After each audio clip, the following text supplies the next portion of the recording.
Okay, we'll start with this. Scheduled for 10 rounds in the women's flyweight division, one of my favorite up-and-comers from Canada, Alexis Kubicki, will be taking on seasoned veteran Maria Micheo this upcoming Saturday in what is being billed as a WBA flyweight interim title fight. And so it's not simply a stay busy fight or a tune-up fight, it is a fight of some consequence, as the winner of the fight is in line to fight for the full WBA title. Alexis Kubicki, 23 years old, to Maria Micheo, who's 40. I'm not getting any younger. Seasoned veteran sporting a professional record of 14 wins with 7 losses, no draws, 8 knockouts, having been knocked out 2 times in 21 professional bouts. Last in action earlier this year in April opposite the ring unbeaten up-and-comer Nat No Love Dove. On what was an MVP show, Maria lost a split decision, racking up a high-profile string of losses to Guadalupe Medina, Yadira Bustillos, Yo Costa Valle, Gabriela Fundora. Maria Micheo has been in there with some of the best, some of the very best fighters anywhere at or around these weights, but she never beat any of them. And I don't think she's going to beat Alexis, who sports a professional record of 14 wins with 3 losses and no draws, 3 recorded knockouts, having been knocked out once in 17 professional bouts. Last in action last month opposite the ring, Ruxana Begum, who she stopped in the second round of a contest scheduled for 10, putting distance between herself and her 2 back-to-back losses to Gabby Fundora and Adelaide Ruiz. What was a very tough sequence of fights for the young Canadian. The Gabby Fundora fight I understood because she was Gabby's mandatory challenger, so that was Alexis's shot at the big time. But fighting Adelaide Ruiz and at a higher weight right after that, coming off that knockout loss, that was unnecessary. Wasn't that for the WBC title? Yeah, it was. But coming off a hard-fought loss, a knockout loss to Gabby Fundora at flyweight, to then move up to super flyweight to fight yet another hard puncher. I mean, what did you think was going to happen? I didn't pick Alexis Kubicki to win either of those fights, even though I'm very fond of this fighter. I knew how those fights were going to go, whereas this one's a lot more winnable, and if she can win it, it lines her up to fight for the WBA title again. The problem is that Gabby Fundora is still this division's WBA champion, so even if Alexis wins this weekend, she's back in the shit. Back in the frying pan. I didn't think she could beat Gabby before. I don't think she can beat Gabby now. The only hope has got to be that Gabby Fundora leaves the division in the not-so-distant future to either move down or move up and vacate all the titles she currently holds, at which point Alexis could then be elevated to full champion. But if she has to go through Gabby, she loses again. Thus, whatever happens beyond this weekend's fight matters a great deal, because I think that Alexis can win it, but who she encounters after that is equally important. Say that Gabby Fundora leaves the division, moves up, moves down, goes somewhere, drops all the belts. Alexis Kubicki is ranked at number 1. Lynn Sandstorm of Australia is currently ranked at number 2, and she's set to be returning to action in the not-so-distant future for the WBA Gold title. WBA is still mass-producing titles. Apparently they are, and she might encounter Lynn Sandstorm. In the absence of Gabby Fundora, she might also encounter Poland's own Jasmina Sapotoczna, former EBU champion and an even more dangerous fighter, I'd say, than Lynn Sandstorm. Thus, even in a situation where Alexis no longer has Gabby Fundora to worry about, there are still other fighters out there that she would have to contend with, formidable ones. It's what I always say about these divisions. Gets deeper the lower you go. And even if a good number of these fighters are not with a major promotional outfit, that doesn't speak to their ability to fight,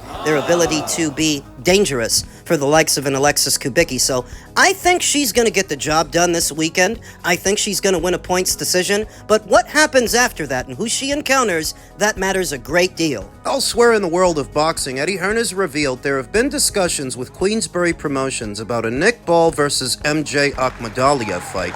Could we see the fight land on the 7 versus 7 later on in the year? And will Turkey LL Sheikh once again be the financier, it being that he's been on the outs with Queensberry Promotions, who levied a lawsuit against him? I don't think Frank and Eddie need for Turkey to be the one to pay for this show. I think this is something they can do amongst themselves, especially now that they're both on the same platform. They have a much better working relationship, and they don't actually need Turkey to pay for the fighters, but if he's not the one paying, that would affect what fighters they use. MJ Akhmadaliev, up until recently, was rumored to be migrating over to Zuffa following his loss to Naoya Inoue. I wasn't even sure that he was still with Matchroom. He very recently had a rebound fight over there in Uzbekistan. He knocked the guy out, but that was not a Matchroom show. So I was a little bit surprised to find out that Matchroom still wants to use this guy to some extent. Well, every fighter that they use is a fighter that doesn't go to Zuffa. The fight that he just had against Hegli Mosqueda of Venezuela was billed as a featherweight contest. In that way, MJ has already made his featherweight debut, even though it flew largely under the radar. Now sporting a professional record of 15 wins with 2 losses and no draws, 12 knockouts, having never been knocked out. What do you mean 15? That's not what his box rec says. That's because BoxRec have failed to update last month's contest that took place in Uzbekistan at the end of the month. I saw the fight. MJ won by way of knockout. So he's back in the winner's bracket, and he's debuted as a featherweight already, moving into an even bigger fight with a bigger name in Nick Ball, if they can get this fight over the line. Nick Ball, the former WBA champion, is still coming off that knockout loss to Brendan Figueroa, that upset loss, sporting a professional record of 23 wins with 1 loss and 1 draw, 13 knockouts, having been knocked out once in 25 professional bouts. This is his chance to get back in the winner's bracket. I figured that Frank's not just going to throw this guy away. He's not just going to discard him because he loses one fight to Brandon Figueroa. He can still make himself useful. He can still sell tickets in Liverpool. The fight with Brandon Figueroa took place in February of this year. In that way, the fight with MJ would be his second outing of this calendar year, and the same applies to MJ. It'd be his second fight too. It's an interesting fight, because Nick Ball would present as the best guy that MJ would have fought so far since debuting as a featherweight, but he's not actually the biggest of featherweights. The smallest. At the same time, MJ Akhmadaliev ain't a big guy either. He was actually on the smaller end of the spectrum as far as super bantamweights. So as a featherweight, The smallest. he does come from a more decorated amateur background than Nick Ball. I believe that in the amateurs, in the Olympics, MJ took the silver. Nick Ball don't come from that. And if you know anything about Nick Ball, he's an, according to Hoyle, mid-range to inside pressure fighter. There's not a lot of bells and whistles to him. What you see is what you get. He's going to come forward, he's going to crowd the pocket, he's going to throw bombs, try to overwhelm you with activity, make the fight as physical as he possibly can, and that makes for some interesting situations for a newbie to the weight like MJ, who's only had one fight there. And he's not a big guy. Even if he is, on paper, the better boxer, I think it creates a very interesting environment for what is an action fight, because MJ is an action fighter, and so is Nick Ball. This ain't gonna be no fight of finesse. In the inaugural Matchroom versus Queensberry 7-for-7, Matchroom got completely wiped out by Queensberry. They got spanked. They got beat up. Some fighters I might want to see in this next edition of the tournament. I wouldn't mind seeing Ray Ford make an appearance, or Sugar Munoz at 130. Who would they fight? Remember that Anthony Kakache currently holds the WBA title at 130 pounds, where they both campaign. And remember that Anthony Kakache is a very picky eater. I think Anthony would like his chances a bit more against either Raymond Ford or Sugar Nunez than Emmanuel Navarrete, than Oshaki Foster. Sugar Nunez is coming off a loss. Ray Ford is coming off a loss. Anthony might like his chances against them a bit better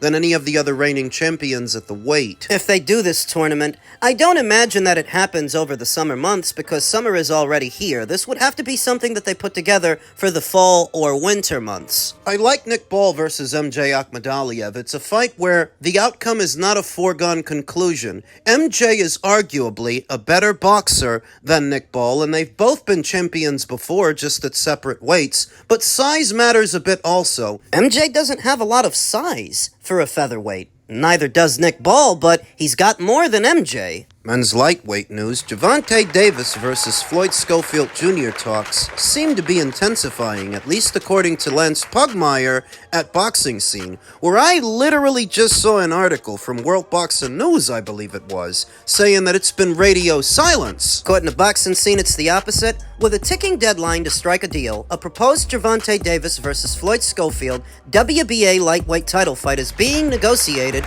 Two officials close to the situation told Boxing Scene on Monday. The individuals said Davis's promoter, PBC, has initiated contract negotiations by reaching out to Schofield's promoter, Oscar De La Hoya's Golden Boy Promotions. The sides are targeting a date in mid-September to early October. September's kind of crowded, because Ryan Garcia's supposed to be fighting Conor Benn that month, Canelo's supposed to be fighting Christian Mabili, Katie Taylor is supposed to be retiring. To where if you did another pay-per-view that month, and that's what this would be, it might get cannibalized by the others. Texas's Schofield Jr., nicknamed Kid Austin, has risen to #1 contender in the WBA after most recently knocking out veteran, former super featherweight champion Tevin Farmer 1 year ago this month. Why hasn't that guy fought? Too busy doing interviews, I guess. Former three-weight world champion Davis has been absent since his controversial March 1st draw against former super featherweight champion Lamont Roach Jr. at New York's Barclays Center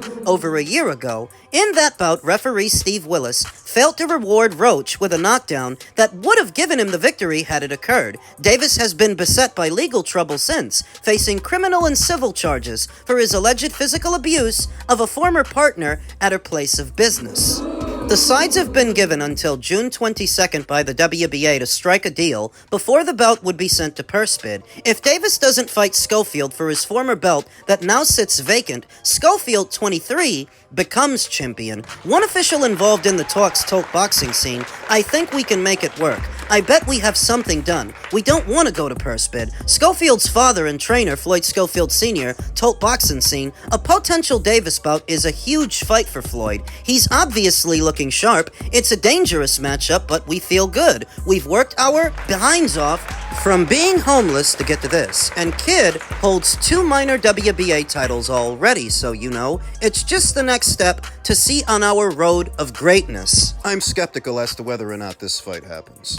Schofield Sr. said he doesn't believe rust is an issue for Davis, 31, because we know he's stayed in the gym. Tank is doing everything like he had a fight coming up already. Tank is still a dangerous fighter. It's going to be one hell of a fight. A great fight for the fans. Schofield Jr. has sought a shot at Davis since he signed with Golden Boy, his father has said. It dates to an occasion when Davis visited a gym that included an older stablemate, friend of Schofield, who was knocked out by Gervonta during the session. "We want the fight, and we're going to win the fight," Schofield Sr. said. Skeptical as to whether or not this fight will happen because of what's going on Gervonta's side and the Schofields to a lesser extent. When it comes to Gervonta, he's got mounting legal trouble that hasn't been resolved yet. The domestic abuse case involving him crashing into Tootsie's and putting his hands on his former girlfriend, or whatever it was, that hasn't reached finality, and unless I'm mistaken, the city of Baltimore issued a fresh warrant for Gervonta Davis's arrest. They did so once already,